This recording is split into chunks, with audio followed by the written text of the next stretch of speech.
What's up, guys? It's KB. Make sure you subscribe to the Underground Sports Philadelphia YouTube channel. Click the bell icon down below so you don't miss a single video from us. And thanks for tuning in to another video from Underground Sports Philadelphia. Now let's get into it. Philadelphia, baby, you're going to love it. Best sports fans in the world. Actually, the worst, but that's what makes them the best. What is going on, OTB Nation? Welcome into episode number 379 of the award-nominated, honorably mentioned, number 9 NCAA and number 11 Philadelphia ranked Outside the Box podcast, the official lacrosse podcast on the Underground Sports Philadelphia podcast network. KB, Deej, and Hoots back-to-back weeks with Hoots on the show. We told you he's going to be on more, so get used to it. We got a fun one. We're going to do a nice little recap on everything that happened in Charlotte. We'll gear up for Philly weekend. Deej is going to be in Philly because guess what? We've got a live show again. We're running it back turbo. Live show on Saturday from the Premier Zone. We'll get to the details on that as well. We also have an awesome interview with California Redwoods midfielder and the number one selling jersey in the PLL right now, Josh Balcarcel. Very fun one. Chopped it up about his journey to get to the Redwoods, playing for Team Puerto Rico as well. A whole lot in there. That was a ton of fun. You'll get that later on in the show. And then we'll preview Philly, get to our picks, and all that good stuff, and send you on your merry way as we head into Philadelphia weekend. But before we get started, make sure you guys are following us on the socials at OTB LaxPod across the board. We had a massive bump in following, especially on Instagram last weekend, all thanks to our guy Miles, who did a phenomenal job all weekend long for us in Charlotte. Unbelievable coverage, unbelievable photos, and just creative work for us. So can't thank him enough. And he is genuinely like connecting us to so many people where you're going to see photos right now damn near every weekend moving forward from OTB for every PLL weekend. We are so close to getting almost every weekend covered, which is insane. So big up to Miles. He's like part of the OTB family now moving forward. Just an all-around awesome dude, and really crushed it for us down in Charlotte. But follow us on the socials at OTB LaxPod across the board. Follow Hoots at Hoots Sports Media. Follow Deej at SCS_next great. Follow me at KBICCL311. Subscribe to the pod, subscribe to the pod, Apple, Spotify, wherever you get your podcasts in audio form. Leave us a 5-star review. It goes a long way for helping this show continue to grow, plus all the shows on our network continue to grow. So keep subscribing, leave those 5-star reviews, and subscribe to the Underground Sports Philadelphia YouTube channel, youtube.com/@Underground Sports Philadelphia. That's where you get full video episodes of this show every single week, full video episodes of every show on our network, clips, shorts, live streams, original video content. It's all on our YouTube channel. We're at 1,076 subscribers, which means we're 24 away from our next 100 subscriber milestone. So keep subscribing to the Underground YouTube channel and subscribe to the OTB YouTube channel. We're 45 subscribers away from activating the OTB College Show for 2026. Plus, that is where OTB Live will premiere first. So if you're not in Philly, can't catch it live, we will be recording the show, and it will air first on the OTB YouTube channel, followed by it airing on the Underground channel. So definitely subscribe to both. And guys, this show, new presenting partner, our friends at Rita's in Sewell, presenting partner of the Outside the Box podcast. We did our first live show there this past Sunday. It was a great time. Genuinely, I love Rita's. It's been a staple of my life since I was a kid during the summer months. There's no better place to go to cool down all summer long than our friends at Rita's in Sewell. Visit 288 Egg Harbor Road in Sewell, New Jersey all season long. Get all your delicious sweet treats from the Italian ice, the custard, the gelatis, the blendinis, the concrete. They've got it all. I had one of my new top 5 flavors has cracked in. It's the chocolate covered strawberry cream ice. It tastes like you're eating a chocolate covered strawberry. It's unbelievable. Check out our friends Rita's in Sewell. You can also check out Rita's website. It's linked in the description to check out all the flavors that they have, so you can kind of peruse that and then get all your nutritional facts as well on all of the items that they have. But shout out to Rita's and Sewell for being the new presenting partner of the Outside the Box podcast. Boys, how we living? Deej, what's popping? Hoots, what's popping? We got another weekend of PLL action on deck. The Redwoods are 2-0. Got a tournament under my belt. Didn't win, but had a good time. And this week was a week from hell. So I'm excited to come out to Philly and just let it all go. Ain't that what Elsa said? My bro was like, who the fuck is Elsa? Right, I was like, who's that? I thought it was one of your Bing searches. I've been cooking today already. They don't even know. I've been cooking today already. The comedy is at a top tier tonight. It is truly OTB after dark.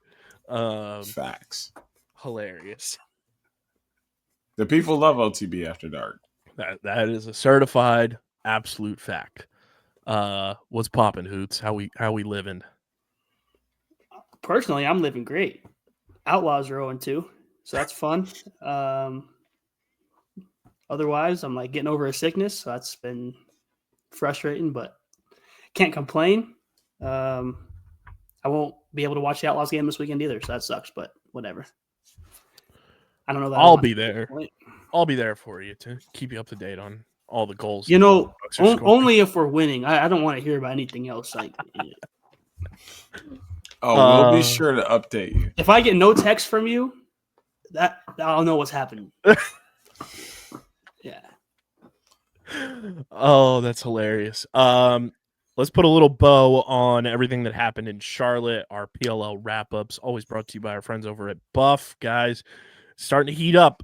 You know, summer's here, right around the corner, officially, but, you know, weather's starting to kind of turn over a little bit, and you got to make sure you're protecting yourself when you're outdoors. Deej, you're coaching. I know you're ready to gear up on some of these outdoor necessities that Buff has to offer, especially the ones as soon as it starts getting a little bit warmer, a little bit more into summer. The ones that have that bug repellent built into them are going to be absolute necessities. Plus, they've got the official Survivor Collection buffs available to you as well. Use our link in the description. Shop with our friends at Buff. Gear up for the summer months. Protect yourself from the sun, the wind, and obviously gear up when it gets colder. Protect yourself from the cold as well. But use our friends at Buff to make sure you're protected in the outdoors. And we appreciate our friends at Buff for being a proud sponsor of the podcast. Charlotte weekend has come and gone. The Red Legion banged the drum once. Blaze Reardon set a new record. Michael Sowers came close to setting a record of his own. And, I mean, genuinely, I don't know how you guys feel, but I feel like this past weekend in Charlotte really gave us a lot of moments that the early season PLL, it typically takes a little bit of time for like those moments to come through, and like those kind of like memorable kind of games and things that happen in games. The fact that we had a multitude of, like, when we look back on this season, when it's all said and done, there's going to be a whole like dissertation on everything that happened at Charlotte this year is pretty fucking cool.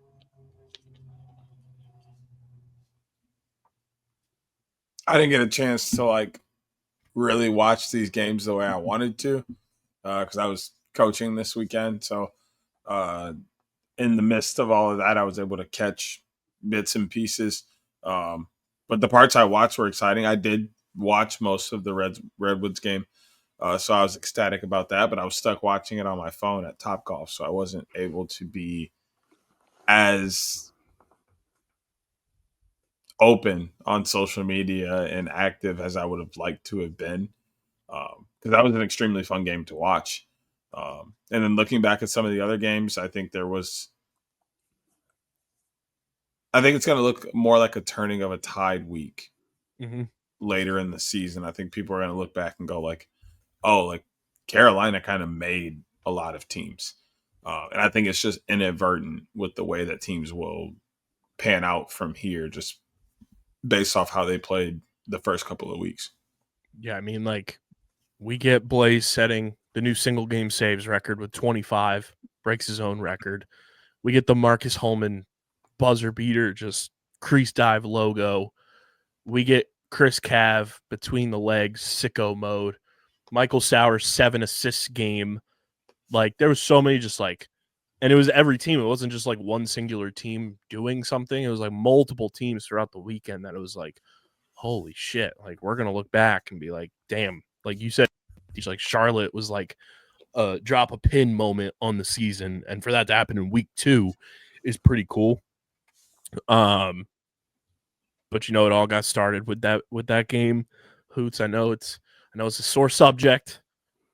Blaze sets the record against your Outlaws. Carolina gets their first win. Roy Colsey gets doused in water and Gatorade. They win 12-9. I mean, it was one of those games that Carolina like found their groove at the tail end of that third quarter and then just dominated the fourth quarter. And Roy Colsey said it. He was like, we played terribly for 3 quarters and then found a way to come out on top in the fourth. And I mean, Graham Bundy Jr. made it interesting late with that 2-pointer, but then Carolina's defense was just locked in and found a way to shut things down too, along with Blaze, obviously, with the 25 saves. But I think what gets lost in this game too was like Ross Scott had one hell of a game against the Outlaws. 5 points, hat trick. And that was kind of just lost in the shuffle because one, the big storyline was coming in was obviously Jared Bernhardt's debut, the 4 Tewaaraton winners. And then during the game, Blaze is like on this generational heater and the Chaos defense is playing out of their minds. But I mean, shout out to Ross Scott. That's a hell of a game for him. One of the best games of his career, in my opinion. And he played extremely well and kind of put Chaos's offense like on his back to a degree. And we got, the first look at Charlotte Beatties. Garrett Degnan had a great game in this one. Degnan just loves playing in Charlotte for whatever reason. That's like he steps onto the turf in Charlotte and is like, I'm transforming into my final form. I also joked with Colsey after the game, Deej, because it was a talking point on Twitter that Degnan is going to set the record for the most long 1-point goals in PLL history. So I said, are you guys going to look into that and see if you can get him to take, a step or 2 back so he can launch some 2s for you guys and open up this offense? And he said, you know what? At the end of the day, it makes a lot of sense that, the shot's not really going to change, but the scoreboard will if he's behind that arc. So we're going to take a look at that and see if we can get him behind. Was not able to be done in a quick turnaround because, again, he did not shoot any 2-pointers in their second game, but that's definitely something to potentially keep an eye on. But, man, the Outlaws shot 16.3% in that game. They defensively just looked horrendous and just had no fluidity to their offense at all outside of first half Brennan O'Neill. Yeah, it all kind of folded after. I mean, second straight week that they come out in the third quarter and it's not the same team. I don't know if it's like there's no adjustments happening at halftime or they're changing something, but their opponent is just better at adjustments. But like it got to a point in that third quarter, dude, where it's like they're just watching everybody. Like one guy has the ball and the rest are just kind of looking and like, oh, what's he going to do with it? And nothing ever comes of it. And, you pair that with a generational day from Blaze and you're like, you already have to be that much better when you're going up against a goalie doing that. And like, again, I thought Jared Bernhardt, it was fun to see him play, and I thought he generated good looks. Obviously, none of them fell, and those will come. But it's like at times it felt like they were trying to force it to him, honestly, and it was just like, all right, it's not happening. Bo has a hat trick, like give him the ball and let him go, and that just kind of never happened. And by the time that Graham Bundy hit that too, like that was on what a 5-goal chaos run right before that, so it was kind of too late. Like it's frustrating to say that like. Both games so far, the same things have occurred. Yeah, and it was like Brennan had a great first half and led the team in points and didn't do anything in the second half. And it's like one of those things that like we say it all the time, like, and everyone says it, like get the ball in his stick and just let him go. Like let him, like I know he wants to be selfless and distribute the ball around and have other guys get the opportunities. But like, he's got to realize he's also the alpha on this team. Like, he's the guy. He's going to be the guy that's going to score goals that nobody else on that offense is going to be able to put in the back of the net. He's got the strength, the power, the fluidity to his game. He's got to be able to like recognize, I got to take charge and go out and make plays. And I just, like you said too, with Jared, like, the athleticism was there. And we said that last week. Like, we were going to recognize the athleticism. We were going to see that. But it's going to take time for him to, you know, get back into the swing of things with just the actual sport itself. But I mean, also kudos to not only Blaze, but like the Chaos defense did their thing. You know, they played lockdown defense in that fourth quarter in particular and really just like shut any looks off that the Outlaws were going to try to generate. And I just don't know what the solution is. You know, it's another game where like Justin Anderson is out there and is a non-factor. It's another game where like Pat Cav had the goal, but like I want to see him get a little bit more involved and not just have to, you know, touch the ball, pass ball. Like, let him get a little creative too and use his skills. It's such a weird spot that they're in right now, because it's like, not that they're not talented, but I'm like, is this early season pressure of like, there is so much talent on this roster, like getting to not only them, but like the coaching staff. And it's like, they're like trying to do too much because there is like this all eyes on us mentality from the outside, because we have all of this talent, where they just got to loosen up a little bit and kind of just free flowing and play their game and not worry about what everyone on the outside is thinking. Sorry, go ahead. No, go. I was going to say, it seems like it almost, because even when you look at like a guy like Wisnauskas, like, why does he only have 2 shots? Mm-hmm. It almost just seems like they can't comprehend how to put the puzzle together. Like, they're trying to like jam pieces where they don't belong. And I do think part of the answer, we can get into this later, whenever, is like someone's going to have to move back to midi at some point. Like, I think that kind of has to happen for the betterment of the team. Mm-hmm. I totally agree. Just like for them to fit that puzzle together. So my thing is, some of that comes from coaching. Like, Brendan knows. Brennan knows kind of when to take games over, but sometimes, like, as a coach, you have to say like, hey, I need you to be the best player on the field right now. You kind of just have to give them that reminder sometimes. And I don't feel like the Outlaws staff has done that with him or other players either. Like, I don't think they've done a good job at that with like JT over the last couple of years, and just like asking him to like be a true beast, because that's what he is. Like, sometimes you have to like pull it out of your players, and I don't think that coaching staff has done a great job of that. Especially, you know, to start this year. But there's a big question mark around where the offensive production is going to come for this team. Deej, let me ask you this. How many shots, I know there's a lot of quote-unquote mouths to feed on this offense. How many shots would you want Pat Cab taking in a game? 6 at least. So he took 7, scored 1, but he also had 35 passes. So you have him moving the ball around. You have Brennan moving the ball around with 24 passes. Graham Bundy had 22 passes. I'm also like, Graham Bundy's your best 2-point shot on the team from what he did last year. Why are we not trying to get him as close to as many looks from behind the arc? Utilize that to your advantage. And I feel like, yes, it's still the early go in the season, and not many teams have been ripping twos that much yet. But like, that's a weapon that this Outlaws offense has, and it feels like they're not getting him in the proper spots either out of that midfield to just be like, yo, try to get his hands free and let him rip twos because he's got the range. We've seen it. Like, the dude was a menace last year. Rips one in this game.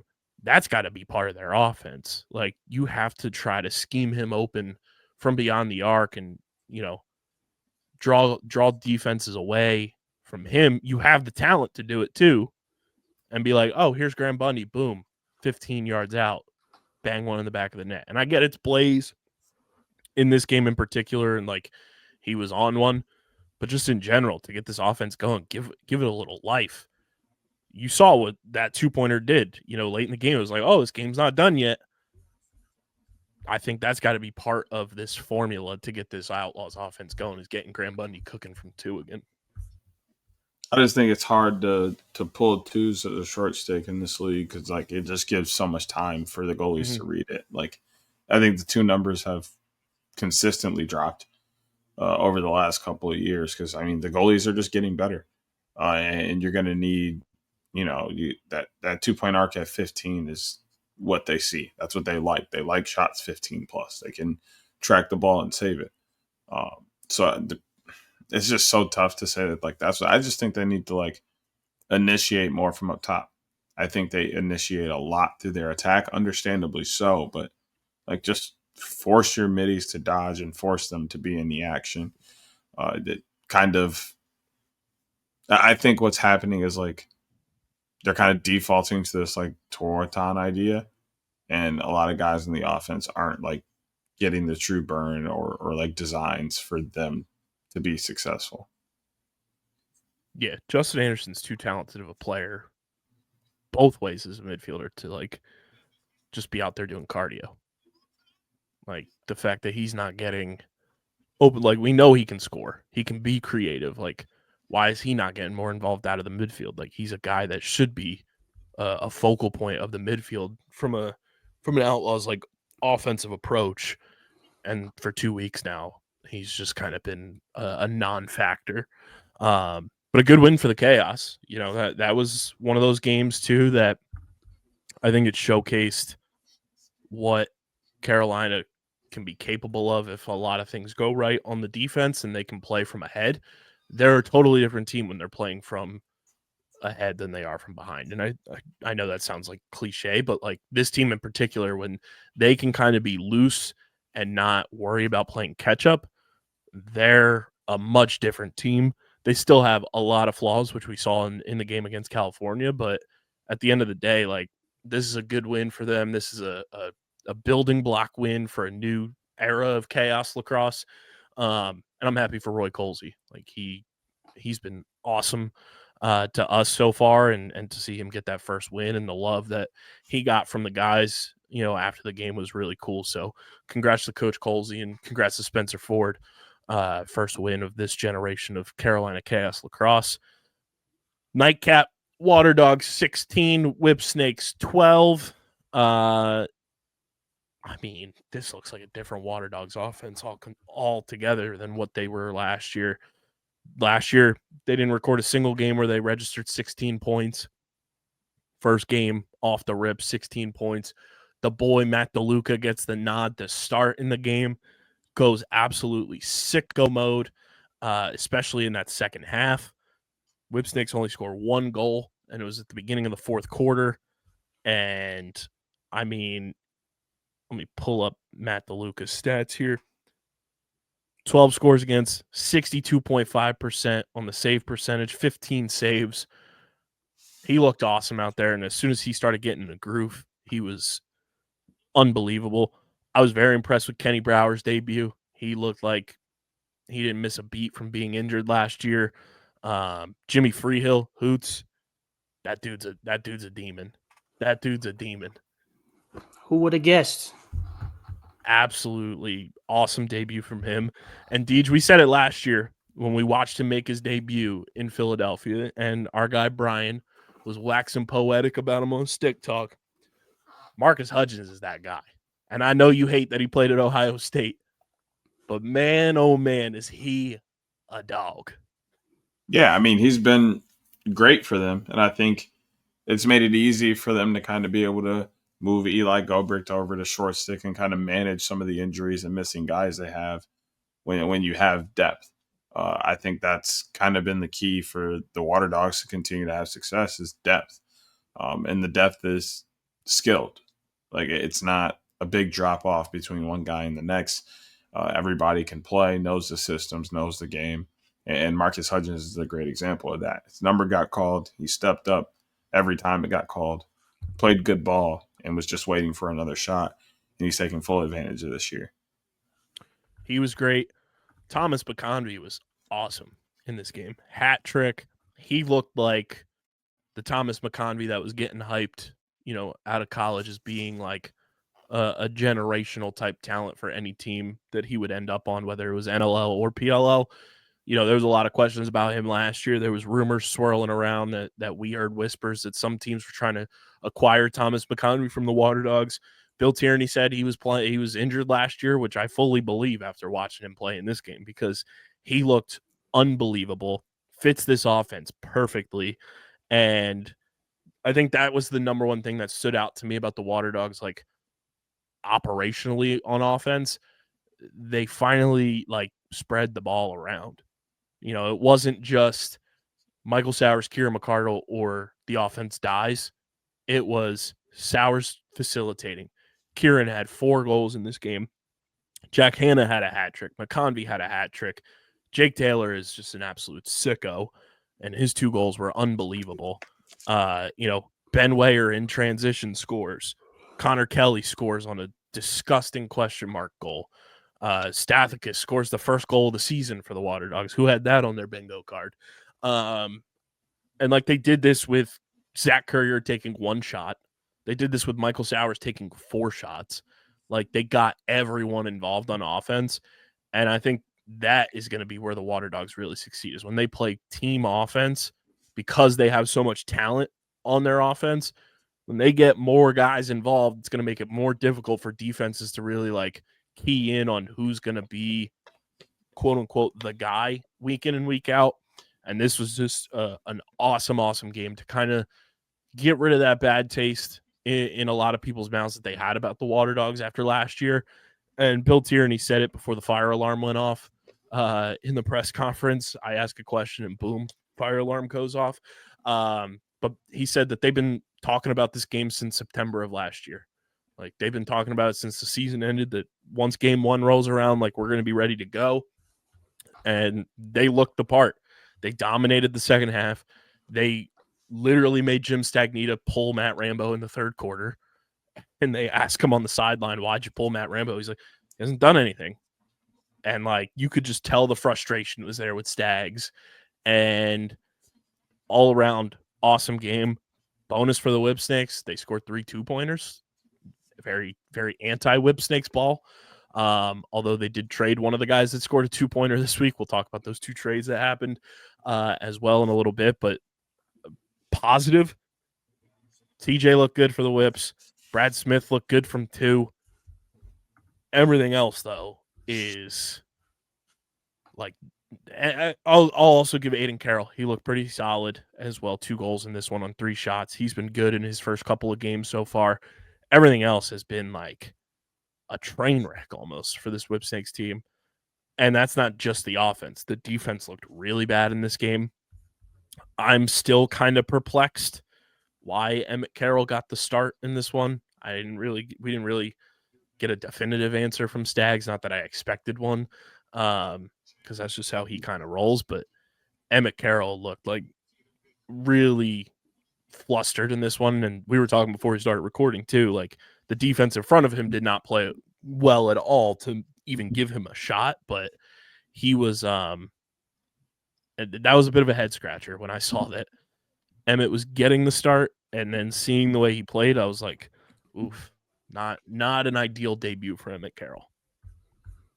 Yeah, and I mean, it doesn't really help that the Water Dogs are so stacked on offense. I kind of felt bad at a certain point. It was just especially once that second half started, you can see they just went to another gear, and it was all right, they're you have no chance. I'm sorry. And then on top of that, his offense wasn't producing, so it wasn't even you could let one by and at least get it back. It was even the one they scored, then they let up 4 more from Philly. So it's just when Ben Weyer scored that goal, I was like, ooh, that's demoralizing. Yeah. Yeah.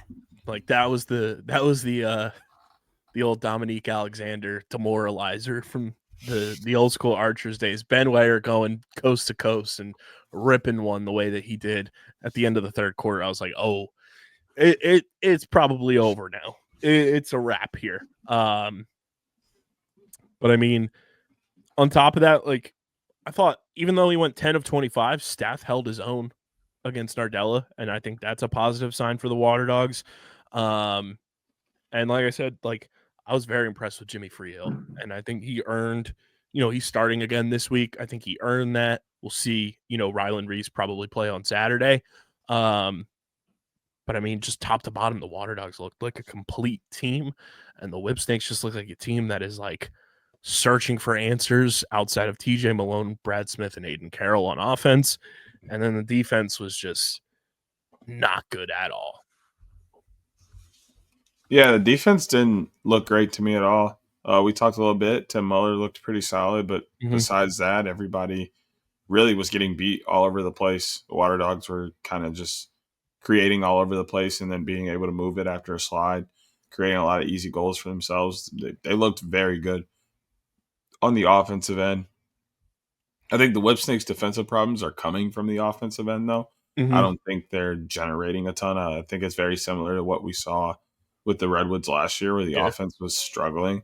So it was creating the defense, causing the defense to play more, which was then creating problems for them. They were getting beat because they were tired, slides were slower, etc. And that's what I've seen from the Whipsnakes in the first 2 weeks. Yeah. Saturday, Archers, Cannons, what everyone was expecting to be a lot of offense was a whole hell of a lot of defense and one hell of a game-winning goal from Marcus Holman. Defensive battle, like through and through. It was a slog in that first half. Like genuinely, it was a Marcus Holman 2-pointer that separated them in the first half. And then, at the end of the day, like the Archers had their opportunities to win this game, and they kind of battled back, but didn't seal the deal. And this is probably a game that they'll look back on and be like, damn, we should have had that one in the bag and found a way to like close it out. I think the real detriment to this game was, and it was very obvious once it happened, off of a penalty that there was a lot of like commotion and kind of misunderstanding about. Shot gets taken. I forget who took the shot from the Cannons, but Brett Dobson like lost his footing and looked like he re-aggravated that ankle injury that he was coming into the game with. He was on the injury report again this week with the ankle injury. As soon as that happened, like Dauber was like, his equilibrium was off. He did not look comfortable. He was kind of stationary and trying to like just battle through it. Deej, from a coaching perspective, if you see a player, struggling because they re-aggravate an injury, and in particular your goalie, your all-world Canadian superstar goalie, if he's saying I'm fine, but you can kind of tell he's not fine, are you leaving him in the game? Or Sometimes, are you, from a coaching decision standpoint, being like, yo, you're not okay, we got to save you from yourself? one of the hardest decisions as a coach is protecting and saving a player from themselves. They always want to play. They always want to help their teammates. They always feel like they're okay, but sometimes they are not. You have to make that call sometimes and just do it for the sake of themselves, do it for the sake of the team, do it for the sake of the game. It's a very hard decision to make, especially with your goalie, because that's like such a head case position. It's such a only one person can do it position, and is really one of those situations where like when you pull a guy, you hardly ever put him back in. So it's kind of like a big moment. I would have pulled him in this game personally, because like I said, sometimes you have to protect players from themselves. But I can't understand why they didn't. If arguably, the best goalie in the world says he's okay, you roll with the best goalie in the world.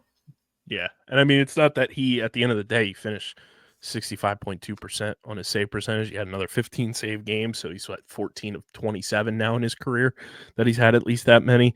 But it was like eye test wise, you could tell he was not the same after he lost his footing on that save attempt. Where do you guys stand on Mac O'Keefe so far through 2 games? 0 for in both, 0 for 6 in this game in particular. I asked Chris Bates about it and like trying to get him open and trying to like scheme him to get him the ball more.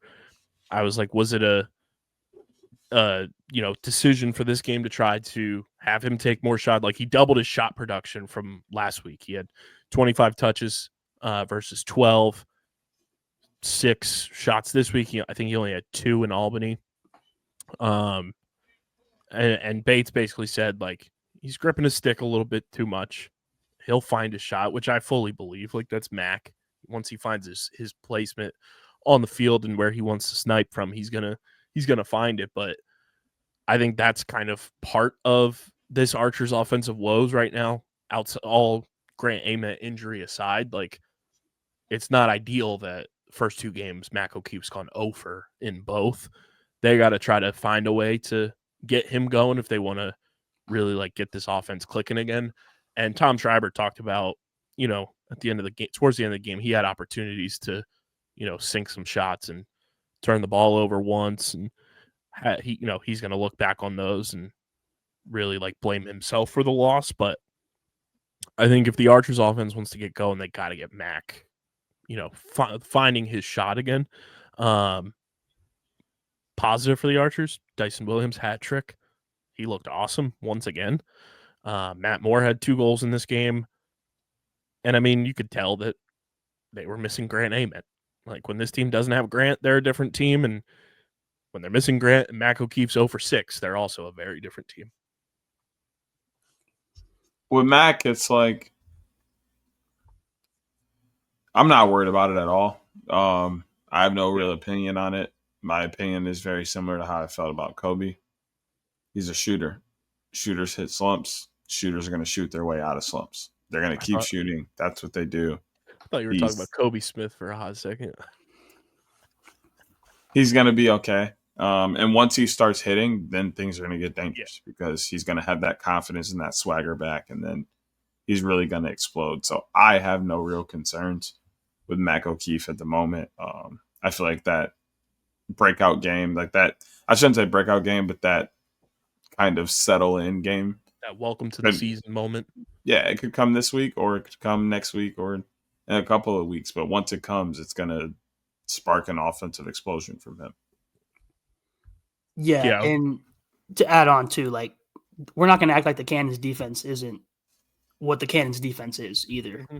So I know like it looks bad because it's over a 2-week span, but like Deej said, like if you need to shoot 6 shots to get out of your system, shoot 6. If you need to shoot 10, shoot 10. Like, you know what I mean? We're also talking about a game where Connor Fields had 1 point with only 1 goal. So, it's like, I don't know if it's really fair to be like worried about Mac O'Keefe when like it wasn't like it was a great game from everybody. Like Dyson was the only one with 3, and then you have Matt Moore with 2. Mm-hmm. So. Yeah, I'm not even worried. It's just like one of those like unfortunate things that it's like, damn, like we're missing like one of our top shooters finding his shot. Like once we get that going, we'll be fine. But also this is one hell of a stat from our guy Joe Keegan that I have to find here for Mac O'Keefe against Colin Kirst. It's kind of astonishing how good Colin Kirst is saving Mac O'Keefe shots. Like he's almost the Da Vinci Code of figuring out Mac O'Keefe, because in his career, I think it's Colin Kirst has saved 88.9% against Mac O'Keefe shots in his career. I was like, that's a stat. Talk about having a guy's number. That's a stat. So it's also, he goes over 6, but Colin Kirst just is like Doctor Strange seeing all the permutations typically when they're playing the Archers and Mac O'Keefe. So that's definitely something to keep in mind too, moving forward. if these two teams do indeed see each other again, potentially, is that Mac O'Keefe struggles against Colin Kurse. That's a big deal. Tucci played well against Sis, and I mean, the Marcus Holman goal, the highlight reel heard round the world for all of 24 hours. It was unreal. Wasn't even 24 hours because then the next human highlight reel was about 3 hours later. But I mean, what a shot from Marcus, what body control from Marcus. And he got asked, what was going through your head, the typical reporter trope, and he said nothing. You just have Asher behind him ripping the Leroy Jenkins, which was hilarious. And then Marcus said in the post-game presser, he said, I'm terrible on that shot. I'm like 1 for 75 in my career on that shot. And Rosie pointed out one hell of a way to go 1 for in your career. Nah, facts. He's probably never doing it again. Absurd. And I think the other component of this, Donville looked great, coming back, seeing him back in action. And Marcus talked about how when he found out he wasn't playing week 1, he was pissed. And when they practiced, after he found that out, he was practicing harder than anybody. And he was like, that's the type of guy you want on your team. So it's not like a negative that he was pissed. It was just like, I got to work harder and earn my way on. Now, back-to-back weeks, Donville will be in the lineup. And he looked great. I think he complements Marcus really well out of the midfield, too. So definitely something to keep an eye on as Donville is healthy, which is always a good thing. Coulter Maxey didn't really do too much in his debut, 1 assist, but he'll get his, inevitably. Hopefully the foot injury he's dealing with is nothing too serious. He was on the injury report going into this week with a right foot injury, I think it was. So that may have been either a part of this game. He got injured during the game or whatever it may be, but he'll get his and he'll be fine. Deej, the floor is yours. The Redwoods 16, Chaos 10. What a run from 7:04 in the second quarter. Well, honestly, from the second quarter to about the end of the third quarter, really. Dan Aresti had tweeted the score flow, the game flow, and I was like, this looks like my Christmas tree when I plug it in for the first time. I mean, hey, it was one of those games where it's like, this is why I'm excited to be a fan of this team. It was exciting. They were creating offense from all over the field. Everybody was having fun. Everybody was looking to celebrate their teammates, but also like there was no selfishness in the game whatsoever. Like they didn't care who was going to be the guy to score. They just wanted to find the ball in the back of the net, however it was going to happen. Dylan Malloy is a big part of the success of the Redwoods. He's so good. He's had a rejuvenation. Like he literally looks exactly like he did at Brown. And the freedom and the love he's gotten in this Redwoods offense has kind of brought him back to life. He's been one of my favorite offensive guys to watch this year. It seems like every time he shoots it, he just drills some corner. It just makes me go like, what'd that corner do to you, bro? Like, you don't have to shoot like that. But clearly he does. And the rookies have been unreal for this team. Carter Rice has been great on the defensive end. Really excited to see Samuel English get in and make an impact as well. So always happy when the Redwoods win. And it was great to see them do so against Blaze in that defense, who just had a really good night the night before. They probably still had some adrenaline going and were ready to kind of, beat Redwoods because there is that rivalry there too. Picking up that rivalry win, I think is huge. McAdory is so fucking good. He fits this scheme to a T. He pushes the issue a lot. Unreal. Just like how quick he is and just like the vision he has. Shot 50% in this game. Was awesome. And he just complements every member of the offense however they need him to. He's like a chameleon out there. It's unbelievable how awesome he's been through the first 2 weeks. I mean, how about Chris Merle getting one? That was unexpected. That was was a different. fucking I was like, piss oh, okay. missile too. That was a piss missile of a shot. And I mean, the fact that the Redwoods were able to rebound because they started very slow. You know, it was a 4-0 shit pumping in the first quarter, complemented by the first of 2 Newman Nukes, trademark, all rights reserved, Outside the Box podcast 2025. Then to go on a 14-2 run between the second and third quarter was diabolical. And then Jared gets another 2-pointer late. I was just happy to see Jared ripping from deep. And that first one, you had to know that thing was going in. They gave him all that space when he was already pulling up. I was like, oh my God. And then I hear Anish losing his mind about it. I was like, oh, we're so back. That was great to see from Jared, and just another wrinkle of this chaos offense if it needs to be there. Charlotte Beatties was great too. 4 goals on his own. Shot 44.4%. Chris Cav, though, that was why he had to do him like that. That was the reach for the ball, the change of position on his feet, the change of direction, and then just right through the legs. He was literally Spider-Man out there. Anish said he looks like he scores goals from Hogwarts, or Boyle said that, I think. And he stung the corner with it too. Let's not act like it just like rolled in. It was, I don't even know how you do that. I was like, that playing around in the backyard. That's wild. That, as our good friend Diggs Tape says, certified ADAP. Stamp that thing right there. And very cool to see that this weekend had the number 1 and number 3 plays on SportsCenter Top 10 with Marcus and Chris, respectively. But I mean, hell of a game from the Redwoods. Best score differential in the league as well after that win. And on top of that, we've now had 2 homecoming weekends so far. Both teams have gone 1-1. Both teams have lost the back half of homecoming weekend so far, so that's definitely something to just keep an eye on. But at the end of the day, the standings: Eastern Conference, Cannons 2-0 with a +5 score differential. Water Dogs 1-0 with a +4. Atlas were idle, so they're still 1-1 with a -2. Whipsnakes are 0-2 with a -5. And then in the West, Redwoods on top, 2-0 with a +9. Archers 1-1 with a 0 even Steven score differential.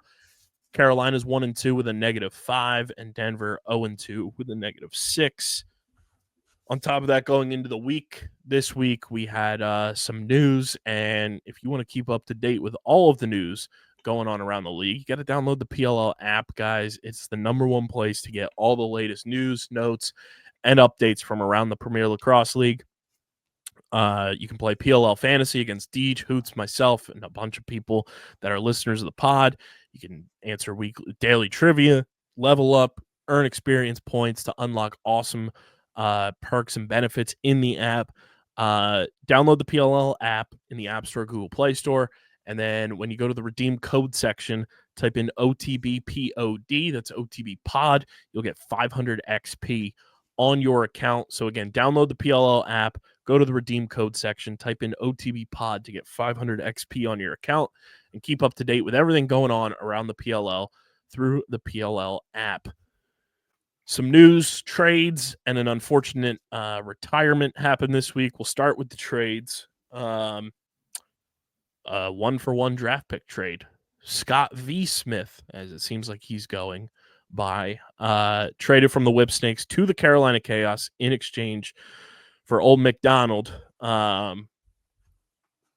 Interesting trade because from all accounts, I was at the draft, obviously. Jack McDonald was a guy that was on the Chaos board like the whole night. And then after the draft, talking to Roy Colsey, he said, you have an A plan, a B plan, and a C plan. And that night just ended up being their D plan because they never expected Levi Virch to be on the board. at 13. And then they kind of, commiserated in their draft room and went with McDonald at 16. In the article that Miles put out this week, Stags was like, yeah, McDonald was the guy we were going to take, and then pick right before us, they take him. And then they do a 1-for-1 rookie trade. I don't know. It's one of those kind of wait and see type of trades to see how it works out for both teams, but fresh start for both guys now, 2 weeks into their career. Obviously, Scott Smith scored a 2-pointer against the Water Dogs in his debut. McDonald still has not seen the field yet. But an interesting early season rookie trade nonetheless. I don't think we've ever really seen anything like that this early in a season. I feel like this is the first time we've had multiple early season trades go down in the PLL, because on top of that, Sam Handley goes from your Denver Outlaws, Hoots, to your California Redwoods, Deej, in exchange for a 3rd-round draft pick. Stephen A. Smith once said, hearing something about this guy, Sam Handley, I like to trade for both teams. It's a fresh start for Sam.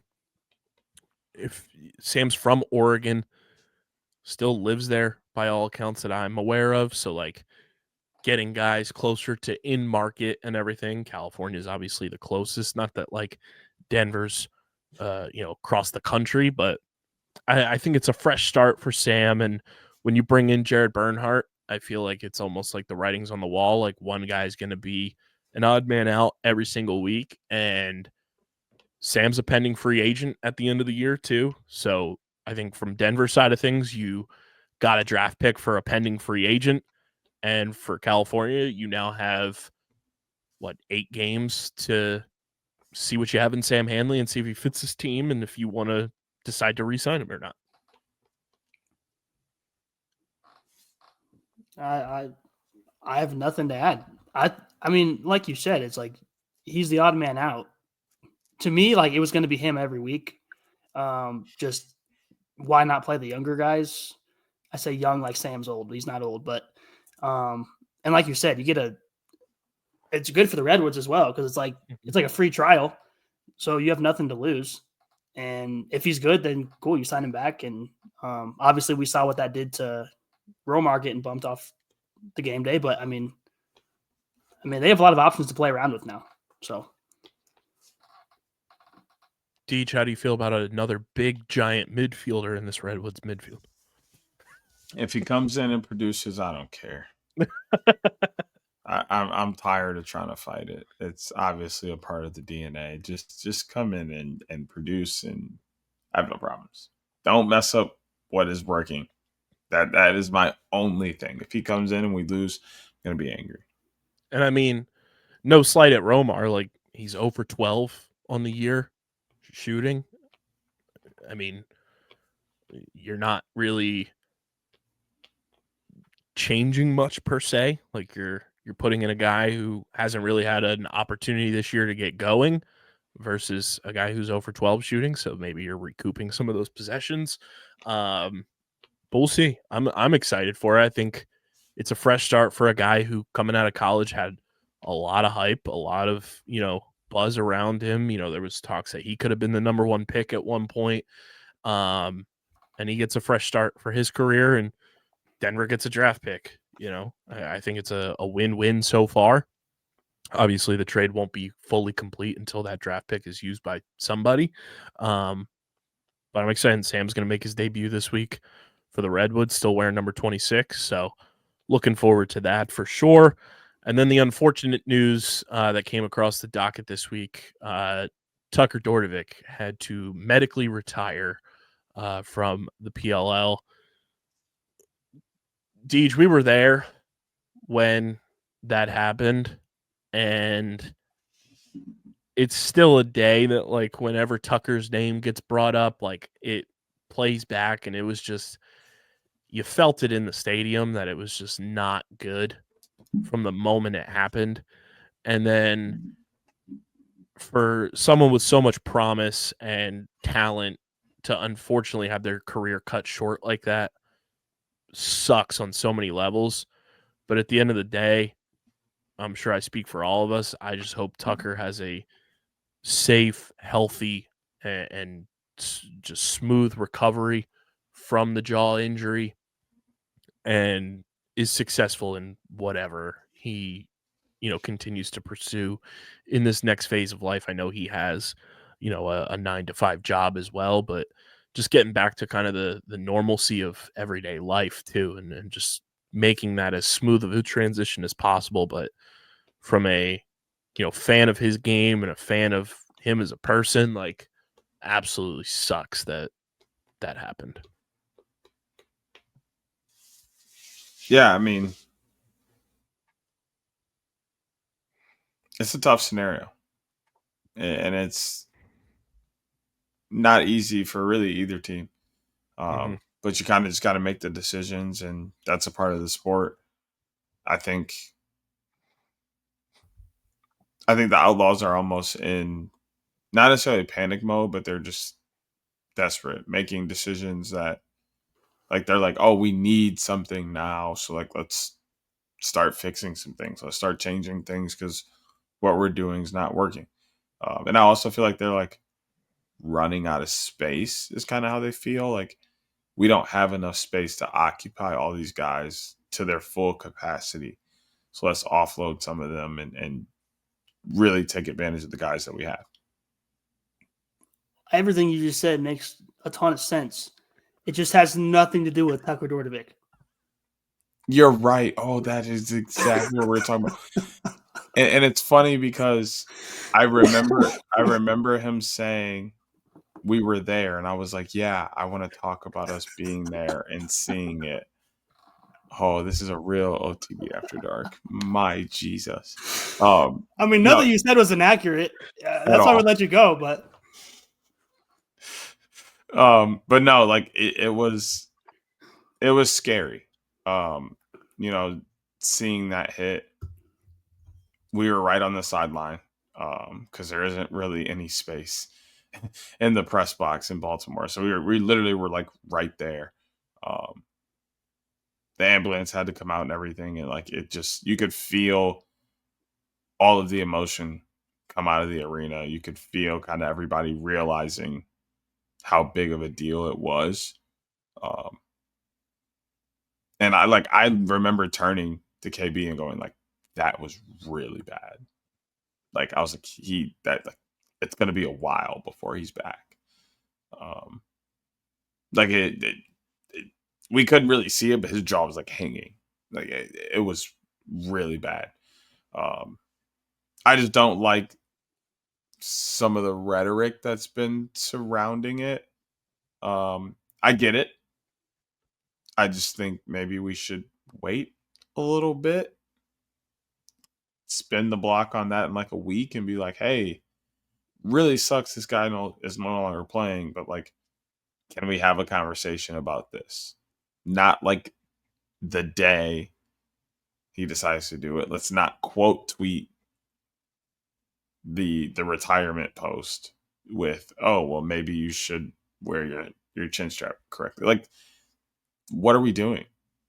What are we doing? Let's just feel away, about losing a really good player that we were excited to watch for a few years, and then we can have conversations later. Yeah. It does suck. He should have been wearing his equipment correctly, but there's a time and place for everything. I am curious if, because something like this traumatic happened, if we eventually get like a rule check to make sure that like it doesn't happen again, so we don't lose another promising player to a potential jaw injury. I wonder how the PLL will kind of, make ramifications to that to make sure that, will it be the Tucker Dordevic rule? Like, you have to have your chin strap on correctly. You can't be wearing it over your mouth. I do wonder how that's gonna kind of play out over the next couple of years and see how the health and safety regulations, kind of get played out in the rules and everything, because it is under, like, Tucker played 2 years, not even a full 2 years, and his career's over because of a freak injury. That sucks. So at the end of the day, like you said, Deej, like, give some people time to be like, damn, we just lost a really good player, playing career. We can talk about the semantics of it once, it subsides that, he had to retire. But at the end of the day, it does suck that we don't get to watch Tucker play anymore, because he was a really talented player. And it really sucks for Maryland fans, because I know he was a huge fan favorite and what he did for that team, and opened up a lot of things from just a game perspective, but also just a really good dude for that roster. And we'll see what happens moving forward with just the semantics of the fallout of all of this, and what happens moving forward. But best wishes to Tucker, in his retirement, and whatever he decides to do moving forward. We'll be rooting for him. We do have some fun news, though, going into the week. We have a live show going on in Philly this week in the Premier Zone. If you're going to be at PLL Philly this weekend on Saturday, in between Game 1 and Game 2, when the Premier Zone opens back up, yours truly, Deej, intern Jacob, CFO Margie, doing the damn thing from the Premier Zone in Philly, second year in a row. In Philly, third year in a row, technically, that we've done a live show at a PLL weekend. Looking forward to it. There's rumors swirling around. Nothing confirmed, so I cannot confirm, but there's rumors that might have some guests on the show. So if you're going to be at PLL Philly, especially on Saturday, come through the Premier Zone. Come say what's up. We will be rocking and rolling once the Premier Zone opens back up to the public and things get flowing again, because there is that break between Game 1 and 2, but be the on-location lead into Saturday Night Lacrosse. So come hang out with the boys in the Premier Zone on Saturday. Should we kick it to our interview and then preview the weekend? Yeah, that works. Perfect. So we have an awesome interview. Deej and I got to sit down earlier this week with California Redwoods midfielder Josh Balcarcel to kind of just talk about his journey to get to the PLL, what it's been like these past couple of weeks, playing for Team Puerto Rico, and being the #1 selling jersey in the PLL. Plus, he made a promise to me that he will get a photo with one of his teammates, and we'll dive into that as well. But without any further ado, here is our conversation with California Redwoods midfielder Josh Balcarcel.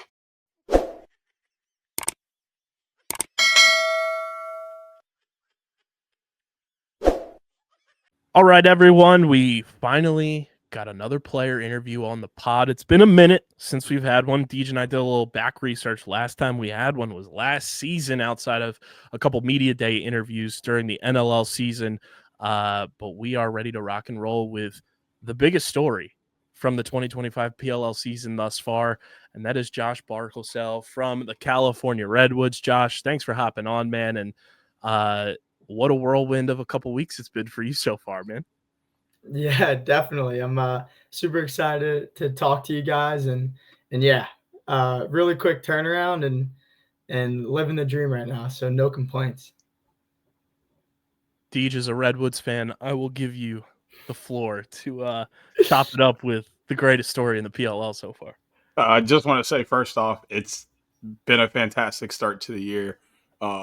6-4. My 6-4 prediction looks like it's in trouble already, but I'm extremely happy with everything. Your first goal of your career was electric. What was that like for you? Kind of what was going through your head in the process, and then like kind of what was the celebration? Just how did it all come together for you? Yeah. Week one as a whole was just very surreal. Being able to walk to like the pregame warm-ups and you see like all these kids just lining up for high fives and autographs and handshakes, and it's something that's foreign to me, honestly.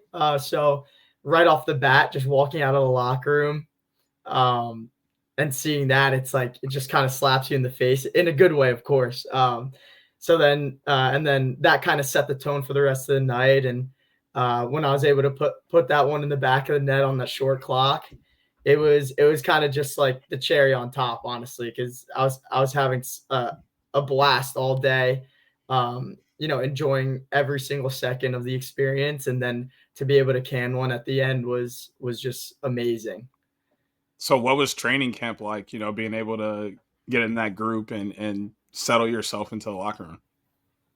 Yeah. Going into training camp, the social aspect was my biggest worry, honestly, my biggest concern. I felt confident in terms of my lacrosse ability. But it was kind of, where can I fit in with all these big names, especially on the California Redwoods roster?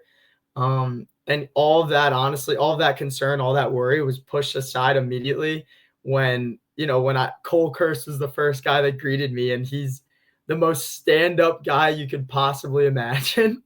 So, getting to meet him, all my stresses, all my concerns were kind of thrown out the window. And then it just, it kept rolling from there. Got to meet, all the guys, everyone in the locker room in person, and everyone was so genuine. Everyone was so welcoming, top to bottom as well. The GM Joe Spallina, to the coaching staff, to the locker room, and even, our liaison, Nico, our athletic trainer, Brandon, everyone was so welcoming. And it made it an easy transition, honestly, and helped me maintain confidence throughout training camp and then throughout the past couple of weeks.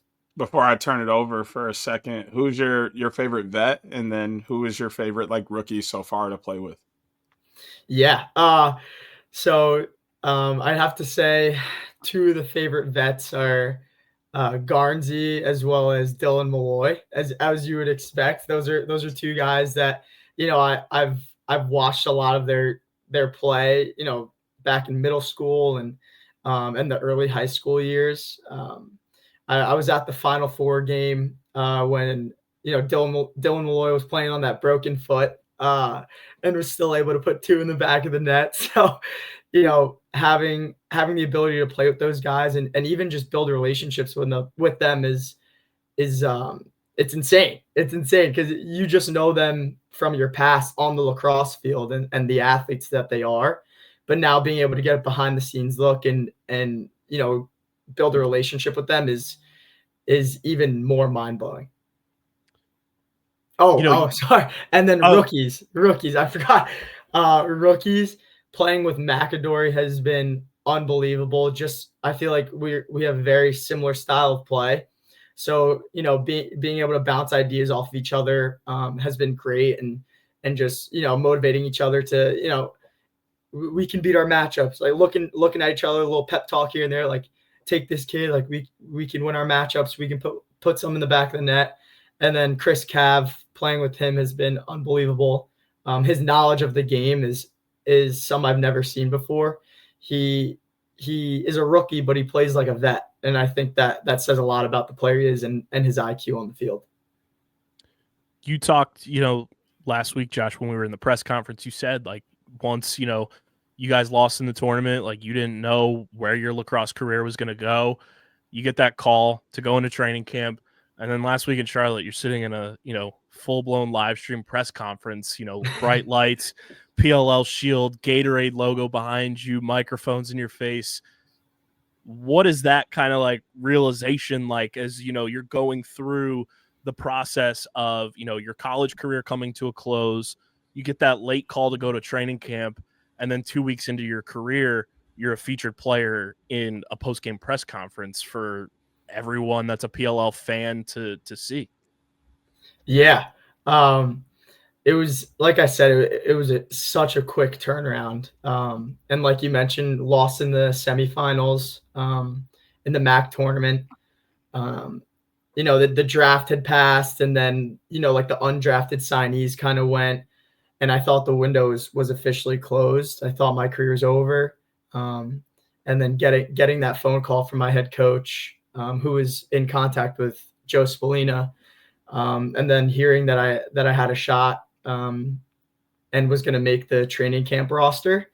It was gave me goosebumps. It was like a scene from a movie, you know. Just you think everything's over, and then next, you know, a little plot twist, and you know, go from spending time with my teammates for the last time at Marist, and you know, having a good time here and there, and then now turning around in the next 3 days, I have to, you know, hit the turf and be in top shape for training camp.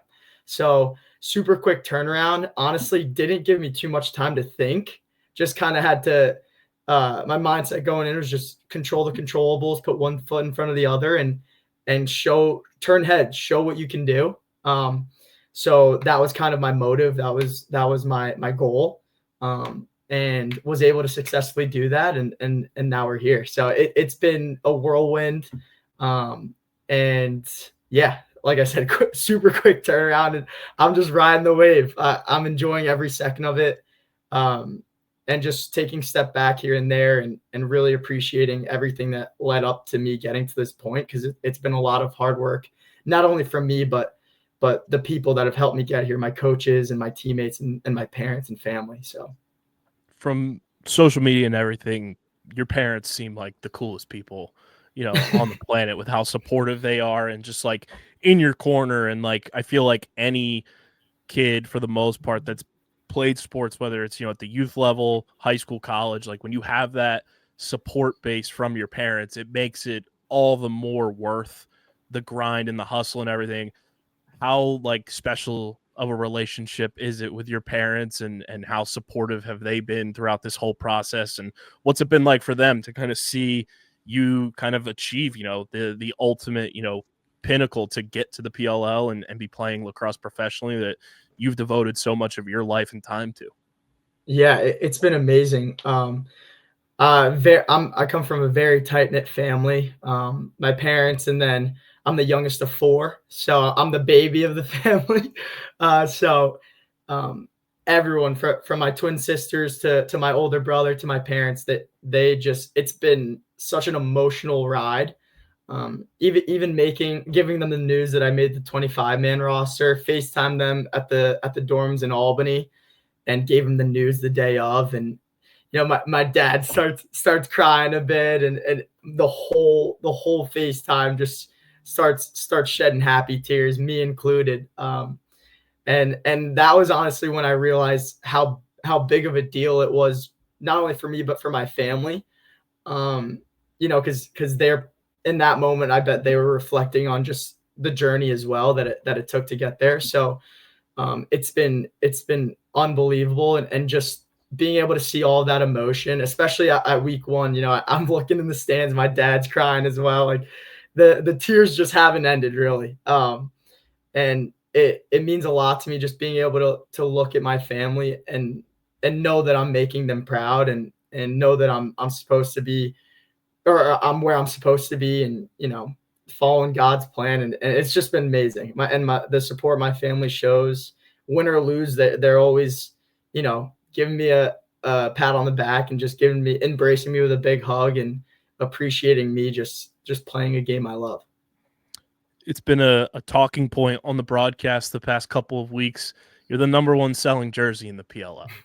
You know, I'm sure as sports fans just growing up, and you get those top 10 lists of the major 4 sports, and you look for, you know, the players on your favorite team to be on that list, to kind of be like a bragging point to your friends who are fans of other teams. One, in your wildest dreams, did you ever expect to be the #1 selling jersey in the PLL? And 2, what is that feeling like to like see your name at the top with all of those other players, and be like, damn, like this journey just continues to be like this crazy thing out of a movie, where like I get that late call, I make the 25-man, I'm playing week in and week out, and now my jersey is out here circulating as the #1 jersey so far in the season for the PLL.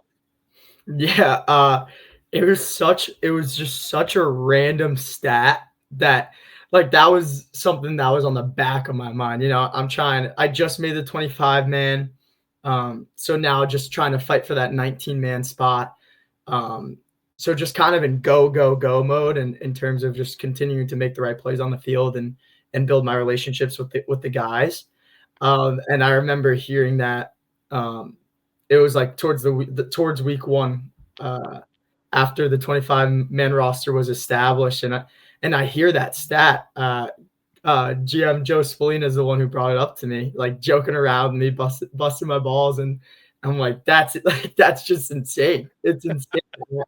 I am literally a no name in this league right now. I have not earned any respect, have not established myself yet.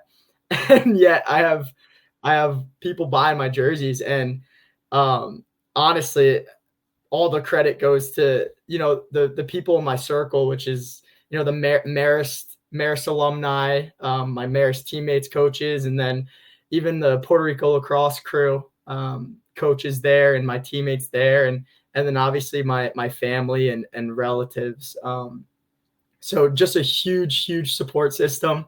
And it just is another example of seeing how, like, it just showed how many people are in my corner and people that are willing to support me and the dream that I'm currently living out. I guess I'm going to have to add you to the jersey collection at this point. I need a new Redwoods jersey anyway. It's been a couple of years now. But like heading into this weekend, kind of, how do you feel about facing off against, the Archers for the first time, and, them being back-to-back champs, and kind of what that means, for you as a rookie playing against like Tom Schreiber and these kind of guys for the first time? Yeah, I think anytime you're in a position where, your team has had early success, and then you're going into a game where it's one of the top teams in the league, if not the top team in the league, it's a huge test, and it's a privilege, honestly, because it kind of, you ask yourself the question of, like, what is this team really going to be about? Are we going to be satisfied with being 2-0 and then kind of, go through the motions and be like, all right, let's give them our best shot? Or are we going to go in and say, listen, this is a super talented group, but let's see what we really are about and what we can do. Let's test our limits and see if we can, break through those ceilings and those plateaus. So I'm really excited. And they're a great, phenomenal team. But just going to try to keep focusing on the guys in the locker room and on our side, our team, and just do whatever it takes to hopefully get another W on the schedule. So everybody's favorite player has a favorite player. You are a ton of people's favorite player. Who's your favorite player in the league? Yeah, I think I'm going to be a little biased here.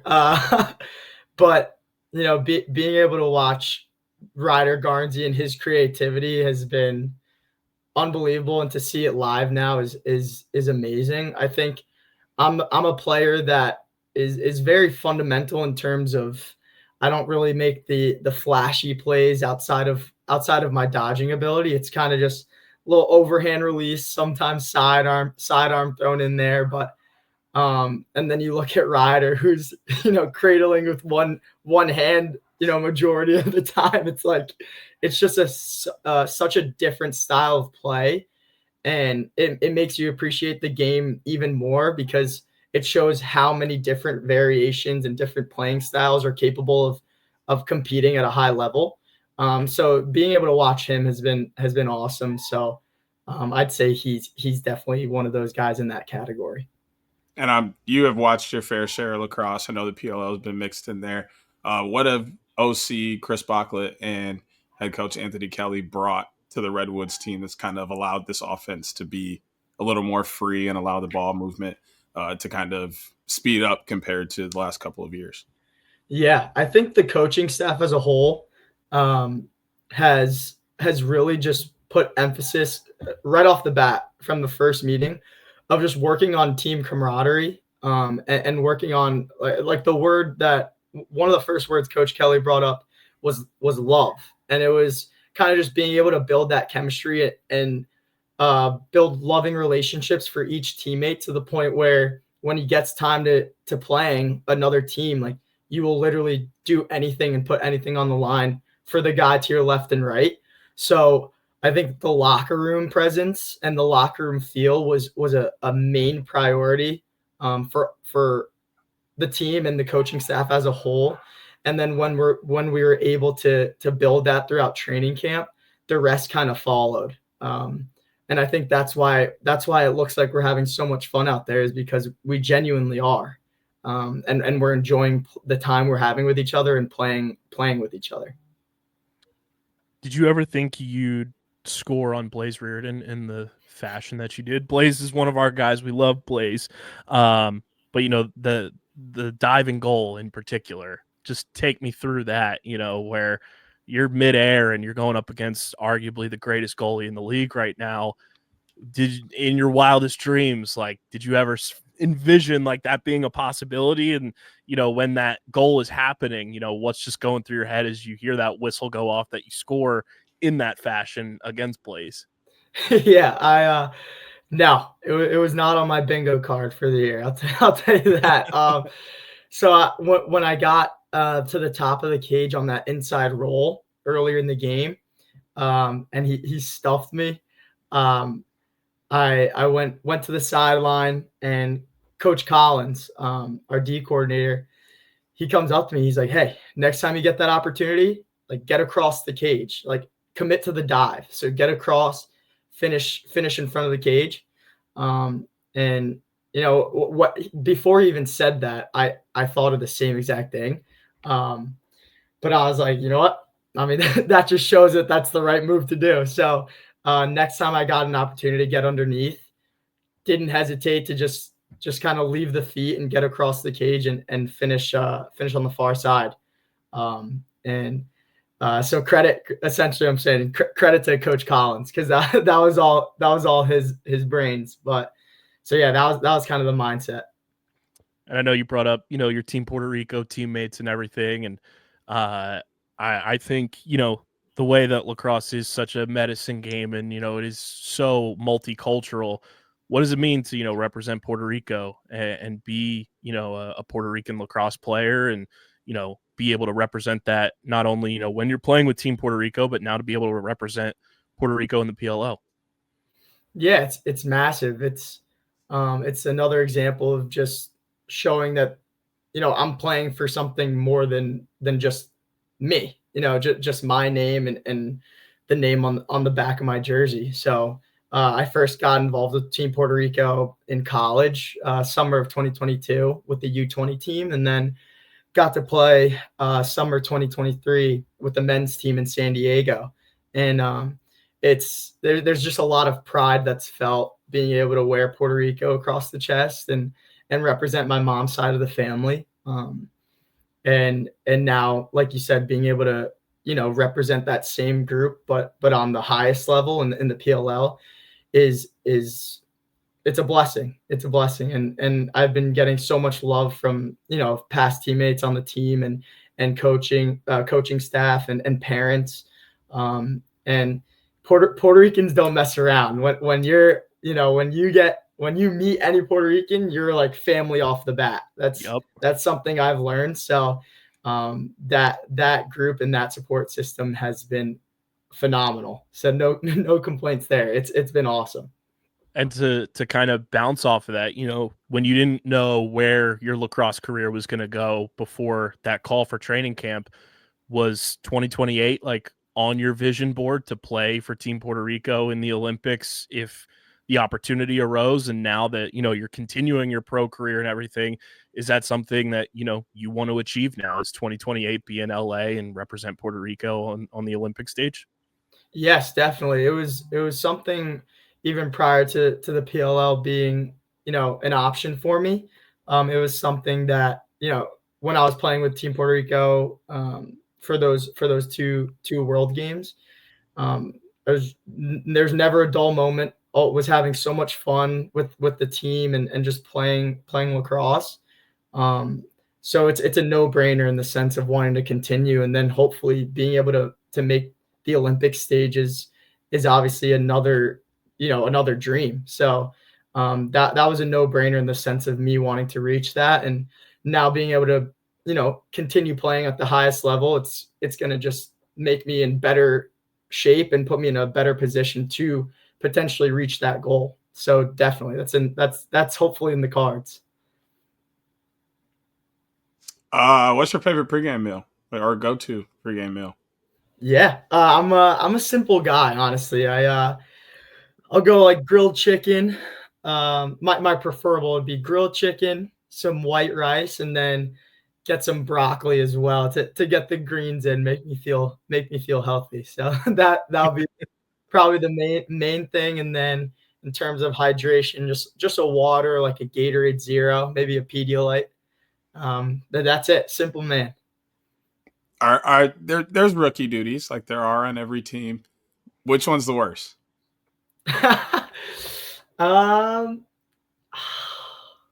That's a great question. That is a great question. Honestly, we haven't gotten it too bad. So I'm gonna put a pin in that question because I don't want to say something and the next thing you know I'm doing something 10 times worse the next week. So we'll see. I'll keep you posted about that one. Do game day fits follow pregame meals? Are you kind of more relaxed and comfortable, or are we going to see some fire game day fits?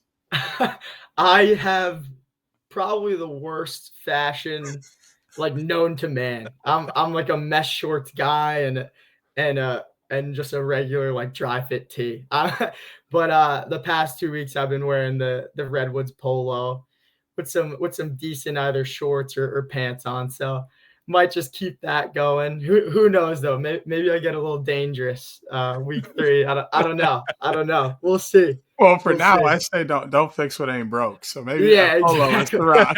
Yeah. I'll keep the polo in the rotation then. Who's the 2025 Redwoods locker room DJ? And what's on the pregame playlist for you, Josh? Just on a personal, music listening or pregame listening playlist, and then who's kind of running the aux cord in the locker room? Yeah, good question. Chris Merle is the aux guy. He plays a variety. I couldn't even tell you the exact genre because it could be several. But in terms of my type of pregame music, I'm a big EDM guy. Kind of started in college and then just continued on like some mashups here and there on SoundCloud, and then just regular EDM tracks. So that's my go-to. Love it. DJ, any final thoughts for Josh here? No, I think that's it. I have 2 final ones. Somebody asked me to see if you remembered when you got the call that you were coming to training camp, and if it was in a convenience store like Ethan Rawl was in Wawa. That was a big hit when Ethan got the call. He talked about how he was in Wawa. Do you remember where you were when you got that call from Joe Spallina? Yeah, so I was at dinner actually with my girlfriend and her family in Long Island. Just went up for the weekend, had a margarita or 2, was feeling good. And then Coach Garcelle called me and told me the news because he was like the middleman kind of for it all. Told me the news.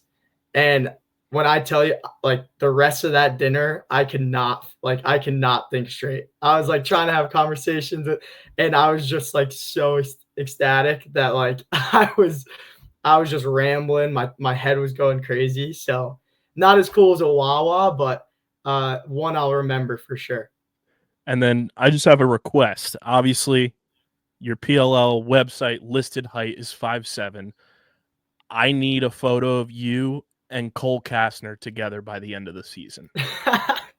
Yeah, I could make that happen, no doubt. I was joking around during practice and training camp, standing next to like Jared Connors on the wing, and I just look at him and was like, "This is something that'd be on No Context Lacrosse right now." Like it'd be like a father-son moment. But yeah, I can make that happen. I got you.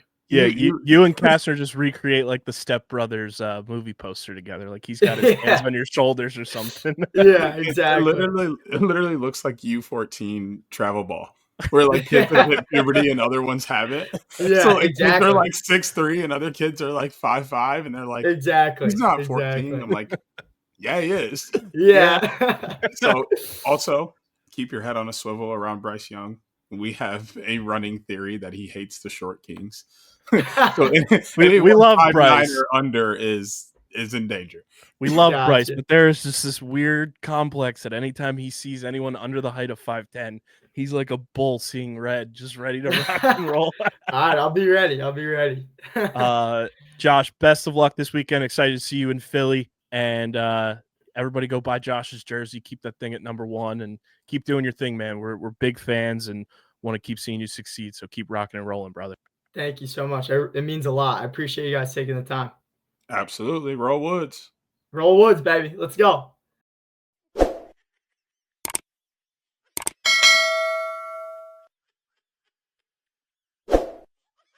Shout out to JB34 for hopping on the show this week. What a story it's been so far in the PLL. He's been one of the headlines week in and week out. Absolute blast kicking it with Josh this week on the show. And our interview with Josh Balcarcel is brought to you by our friends over at Rita's in Sewell. We love Rita's. Like we said at the top of the show, they are truly the best. And Rita's in Sewell, 288 Egg Harbor Road is the place to go all summer long. Satisfy that sweet tooth. Get your Italian ice, get your custard, your gelatis, your blendinis. They've got it all. So many different flavors to choose from. Visit the link in the description to check out the whole roster of flavors and get all the nutritional facts on your favorite treats from our friends at Rita's in Sewell. And shout out to Rita's for being the presenting partner of OTB and helping bring the interview to you from Josh Balcarcel. Philly weekend is here, boys. It's one of my favorite weekends, obviously, for a number of reasons, but Water Dogs homecoming weekend. It'll be Friday night, 6 p.m., first game, Cannons, Water Dogs. And then the nightcap, it'll be the Redwoods and the Archers. And then on Saturday at 1 p.m., the game on ABC is the New York Atlas and the Maryland Whipsnakes. And then Saturday night lacrosse is the Denver Outlaws and the Philadelphia Water Dogs. Some fun matchups. Very much looking forward to a bunch of these. Deej, I'll start with you. What kind of stands out for this weekend? What are you looking forward to from these 4 matchups? And, where does it kind of sit with you on how the homecoming weekend plays out? And obviously, you got a big one on deck with the Archers. Obviously, I'm looking forward to that matchup with the Archers. Talked with Josh a little bit about it and how it's kind of more of a test for the Redwoods to really see where they are as a team. As much as the Archers have struggled, they're still the pinnacle of the league. They're still 2-time defending champs. It's a good test. And I think it's a test they're ready for. It's a game I'm going to be excited to sit down and watch and especially to be there in person. It's going to be my first time, catching the Redwoods in person this year. It's going to be an exciting time being able to watch this offense work in person, especially against the Archers, who are going to give them a tough test. And then you look at the rest of the week. Obviously, Boston Philly is going to be all the fireworks it's expected to be and always is every single week or every single time they play. And then I'm really excited for Philly Denver. I think it's a good matchup for Denver. I think it's an opportunity for the offense to get a lot of movement. I think with the way that the Water Dogs play defense, they're kind of slow to slide, and it kind of allows a lot of individual movement and ball movement to create goals, which is something that honestly Denver is struggling with. But since that's the way to beat Philly, it may kind of help them unlock a few things. Yeah, I mean, it's 2 very good tests for the Water Dogs this weekend. Obviously, the Cannons are flying high. They're 2-0. But they haven't really clicked yet. Like, this isn't anywhere close to the final form of the Cannons, in my opinion. And, like you said, this is a big rivalry game. These 2 teams do not like each other. And there's something about Champ Series and the Cannons just curating these rivalries. I can't put my finger on it, but there's something about that whole situation that they do things to make teams hate them. I mean, California and Utah is going to be a big-time matchup. You know, obviously those two teams right now, top two in the West, and it's going to be a battle for first place, potentially, depending on the score differential, outlook there. But that's a big matchup in the Western Conference. The only game that's like not a stinker, but like I'm not necessarily like it's like my number 4 game of the week is the primetime game. New York and Maryland, like, yes, it's a rivalry that, Maryland has dominated historically, but at the end of the day, Maryland looks like a shell of themselves, and New York really hasn't shown anything in their first 2 games. Granted, it was week 1, but they haven't really shown anything to make you believe that they're going to be this world beater of a team that everyone thought they would be coming into the year. Plus, they're down one of their best players in Danny Logan this week, which is not ideal for them whatsoever. And then Philly-Denver is perfect Saturday night lacrosse. Superstars littered across the board. You have Brennan O'Neill and Michael Sowers going pound for pound, trying to, outscore the other. It's going to be an awesome weekend. I'm very much looking forward to it. Plus, smack dab in the middle on Saturday, you get an OTB live show to hold you over during the break. Hoots, how are you feeling going into week 3? Kind of like you guys said, I like a lot of the matchups. Not that I don't like. I agree with you that New York Maryland game is kind of like the worst of the bunch, but I am kind of intrigued to see like how does New York respond, because I don't think they looked incredible at their homecoming weekend, and then obviously they had the bye last week, so I am kind of curious to see like how they look against what I think is kind of unanimously viewed as one of the worst teams in the league right now. So I'm excited to see that. Excited for the test that California gets with Utah and then Philly gets with Boston. And then I don't know how to feel about that last game, aside from it's going to be a good game, a fun game to watch as a lacrosse fan. As an Outlaws fan, I just hope everyone gets out healthy.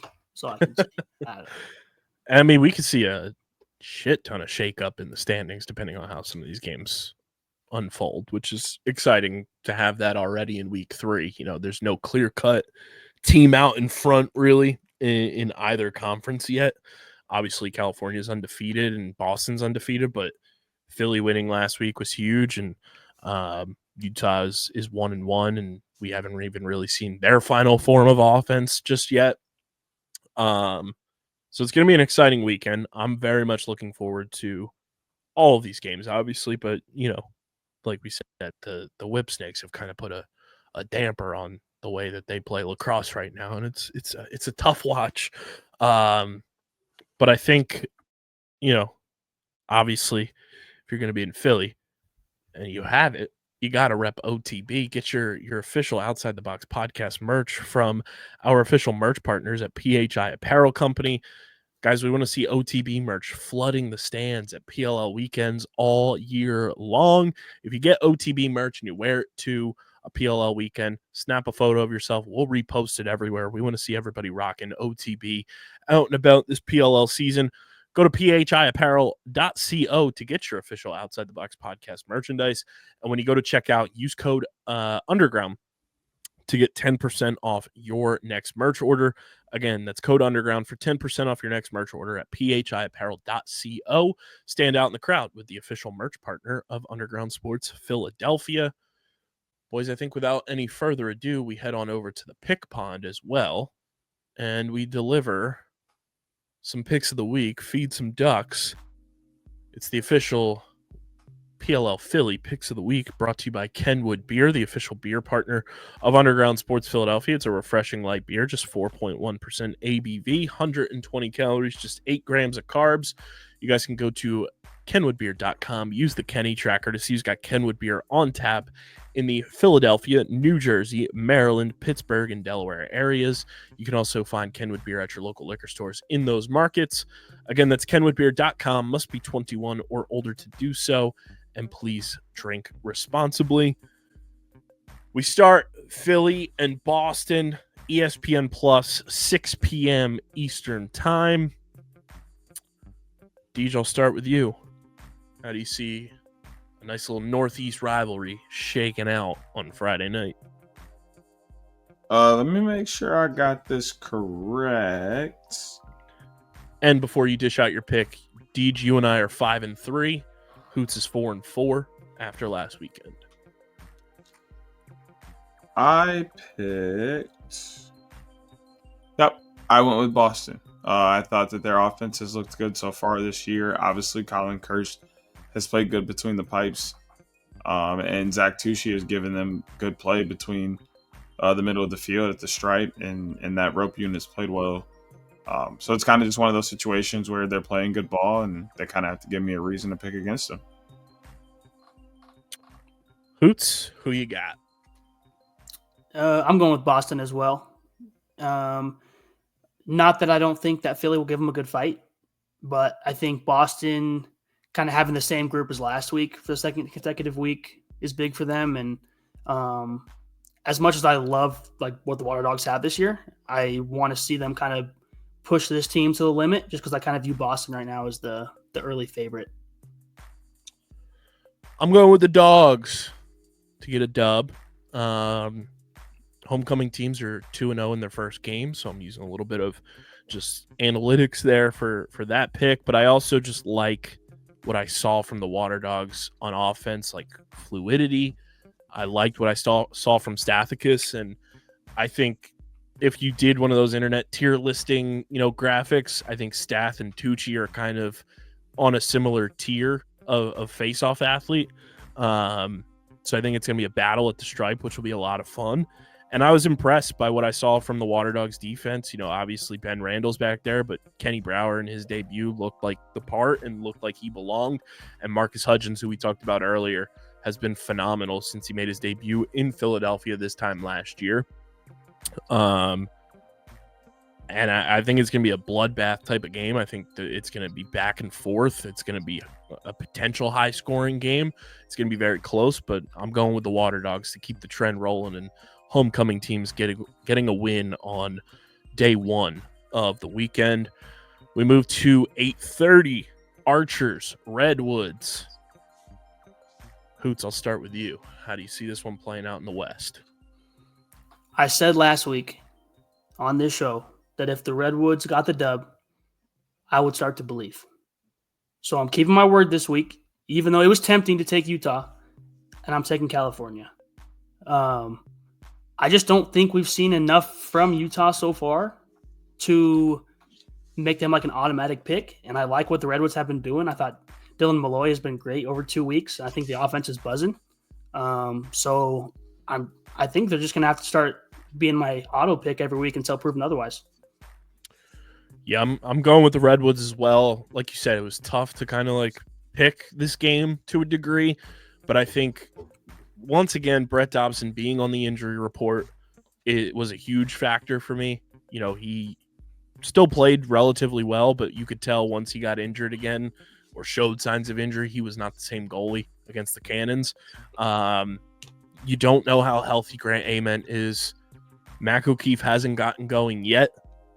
And there's just like a lot of question marks so far through 2 weeks about the Archers, where the Redwoods, yes, they're a new team and they're flying high, but they've really, checked a lot of boxes and their offense is humming. Dylan Malloy looks phenomenal, like you said, Hoots, and Ryder Garnsey got more involved scoring-wise last week. McAdory looks like an early Rookie of the Year candidate, and I just think the Redwoods are playing very good lacrosse right now, so I got to go with the Woods to get a dub. Roll them goddamn Woods. Nothing else for me to say. Of course I'm rolling with him. We move to the primetime game on ABC, 1 p.m. Eastern on Saturday. It's the Whipsnakes and the New York Atlas. Atlas coming off a bye. We'll see if they figured some things out during the bye week because they didn't really look all like themselves in their homecoming weekend. I am going with New York because the Whipsnakes offensively just look so stagnant, so like stuck in quicksand. And I also don't like the decision to bench Levi Anderson in favor of Colin Heacock. I get Colin scored 3 goals on 4 shots against New York last year, but I just don't like what I'm seeing from the Whipsnakes offense unless you're named is TJ Malone, Brad Smith, or Aiden Carroll. So 3 guys don't make a team, and I got to go with the Atlas. Yeah, I'm going to go Atlas here as well. I think it's just the style of offense that I'm all too familiar with. I'm not going to blame anybody for that, but when you play a certain style of offense, it really puts pressure on the defense, but also on yourselves to make every possession count. That's going to be hard to do against an Atlas squad that has the opportunity to do a lot of make it take it, even though Joe Nardell is at the stripe. So I'd lean Atlas as well. I'm going Atlas as well. I just think Maryland's a mess, top to bottom. And I think putting them at 5 in a power ranking is insane right now. So until they show that they can be a competent lacrosse team, I'm going to go with the Atlas. And we move to Saturday Night Lacrosse on ESPN Plus. The Water Dogs and the Outlaws close out Philly weekend at Villanova. Deej, I'll start with you. How you see this one playing out? Oh, I got the home squad. I think they're going to split, and they'll continue the trend of home teams splitting their homecoming weekend. It's just they're going to win the latter half. I think the Cannons are just really on a train right now. Denver's not quite on that train, and especially after losing the night before, I think it's going to give them kind of that jump start that they're looking for, especially because they only have 1 game under their belt. Everybody else has at least 2. But yeah, I think this game will come down to who shows up and what superstars make plays, and I'm going to take the Water Dogs. Yeah, I'm going with the Dogs. Very similarly, I like the matchup at the stripe like I do in game 1. I think Wierman versus Stath is going to be very fun. It's a physical matchup. And I just like the way the Water Dogs offense is just so much faster than 2/3 of the Outlaws defense. And obviously we don't know who's playing in goal for the Outlaws just yet. But, I mean, if it's Owen, I don't really trust him right now. And if it's McNaney, not a great team to make your PLL debut against with the way the Water Dogs played last week. And I mean, looking at the protected roster too, like potential for Mikey Boehm to slide into the midfield in that game too, potential for Rylan Reese to make his season debut. I think there's good like continuity in terms of like rotational players on the protected roster for game 2 for the Water Dogs. So I'm going with the Dogs to sweep their homecoming weekend and move to a clear-cut first place in the Eastern Conference.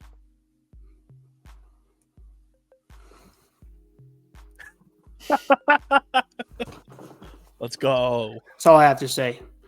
I think if Logan McNaney is the one that steps in goal, I think the Outlaws have a better chance. That said, Sudan has not shown yet that he's willing to make that adjustment.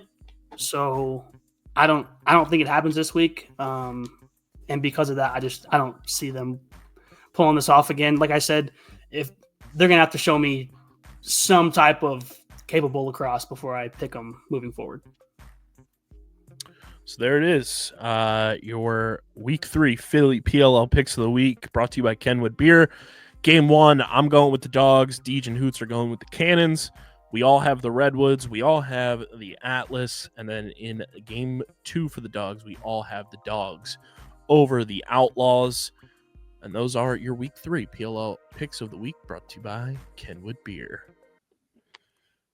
Last bit here that is just a fun talking point. I was scrolling the PLL shop on my computer and just went to the PLL branded items section. And as I'm clicking through, I stumble upon the most outlandish, absurd, random, what are you doing here t-shirt on the PLL website I think I've ever seen. It's more out of pocket than the PLL Beans merch because there's no context to this shirt. It is a pocket t-shirt on the PLL website titled Lasagna is Ice Cream Tea. The description for everybody on this shirt: while both lasagna and ice cream can have layers, they are fundamentally different in terms of ingredients, preparation, and culinary purpose. Lasagna is a savory dish typically made with layers of pasta, sauce, often tomato-based, cheese, and sometimes meat or vegetables. Ice cream, on the other hand, is a sweet, frozen dessert made from dairy products, sugar, and various flavorings. The question remains, is lasagna the same as ice cream?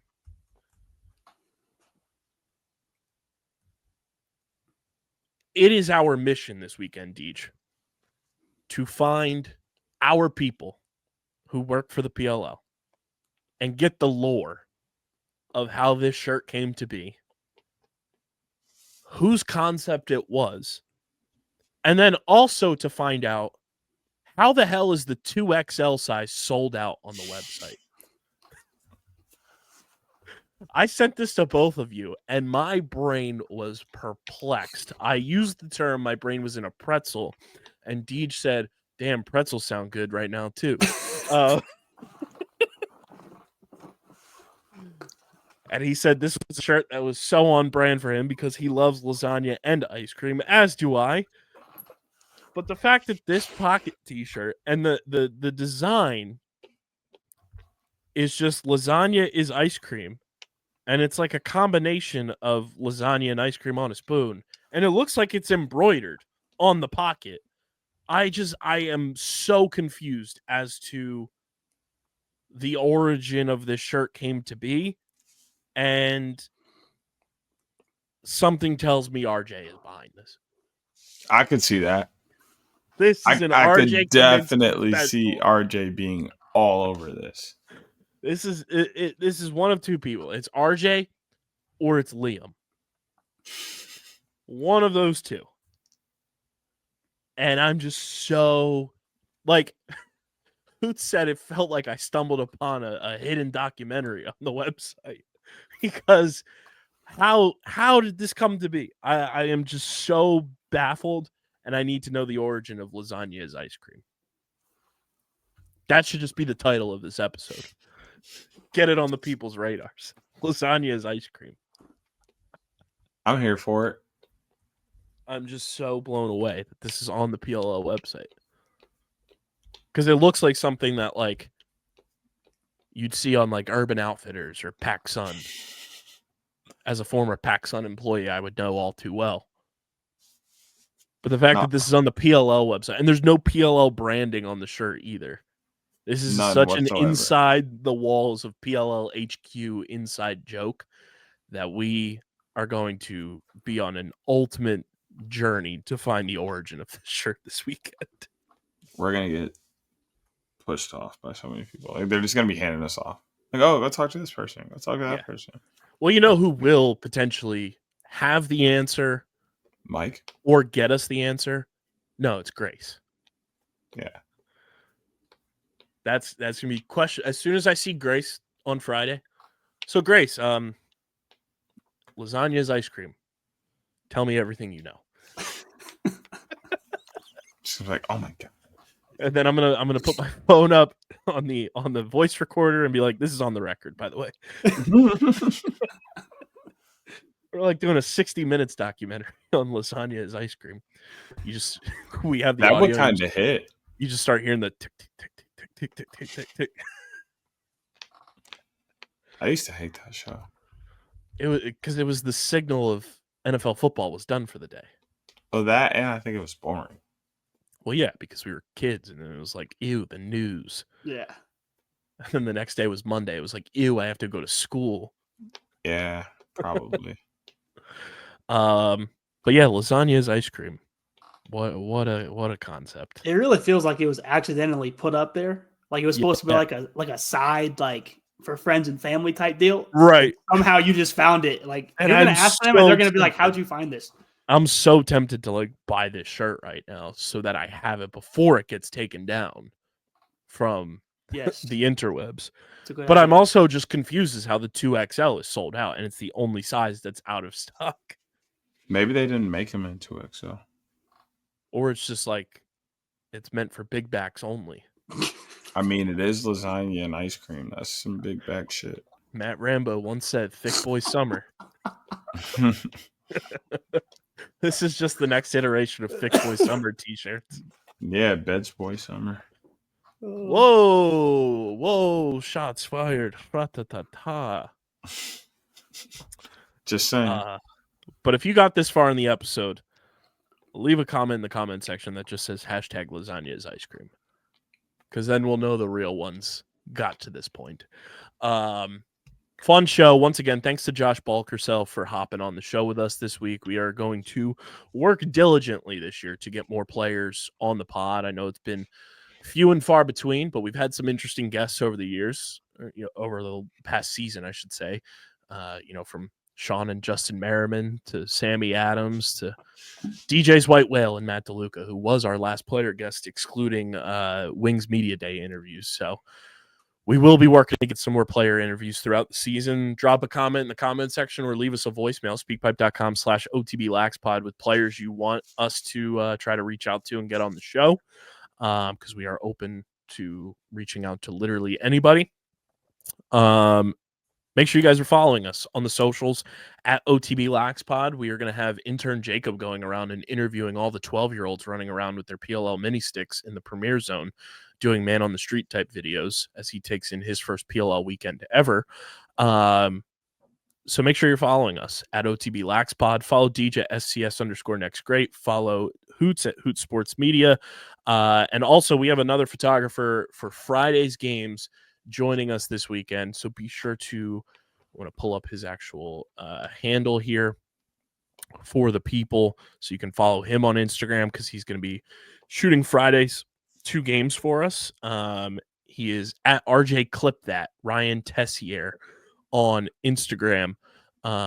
He's going to be shooting Friday Philly for us, and he will also be rejoining us in Fairfield for both days in Fairfield, which is going to be a lot of fun. So give Ryan a follow on Instagram. Very excited for him to be joining us as the photographer of the week, if you will. Hoots is like the Professor X. He's been here. He's been part of the mix for years now, and now all the X-Men of photographers are just coming into the Hoots, mutant school, and they're ready to rock and roll for us, which is going to be a ton of fun. So follow Ryan on Instagram. We'll link his profile in the description. Subscribe to the pod, Apple, Spotify, wherever you get your podcasts. In audio form, leave us a 5-star review. And subscribe to the Underground Sports Philadelphia YouTube channel and Outside the Box Podcast YouTube channel, youtube.com/@Underground Sports Philadelphia, youtube.com/@OTBLaxPod. We will see you at Villanova all weekend long. If you see us, say what's up. We do not bite. We just like to say hello. We're friendly. We're friendly dogs. Say what's up. Come to the live show in the Premier Zone on Saturday in between game 1 and 2. We will be posted up. We'll let you guys know where we will exactly be in the Premier Zone. Looking forward to it big time. And it's going to be a fun weekend. A lot of good games on deck. And we'll be talking about a bunch of them at the live show, talking about whatever the hell else comes across the docket, because we have a ton of fun at the live shows. If you have been to any of the past 2, you know that all too well. This has been episode number 379 of the award-nominated, honorably mentioned, number 9 NCAA, number 11 Philadelphia-ranked, and official lacrosse podcast on the Underground Sports Philadelphia Podcast Network. Outside the Box podcast for Hoots, for Deej, for Joshua Balcarcel. I'm KB. We'll catch you in Philly, and we'll see you right back here next week as we gear up for Baltimore weekend on deck at Homewood Field. But until then, we're getting the heck up out of here. Peace. Peace.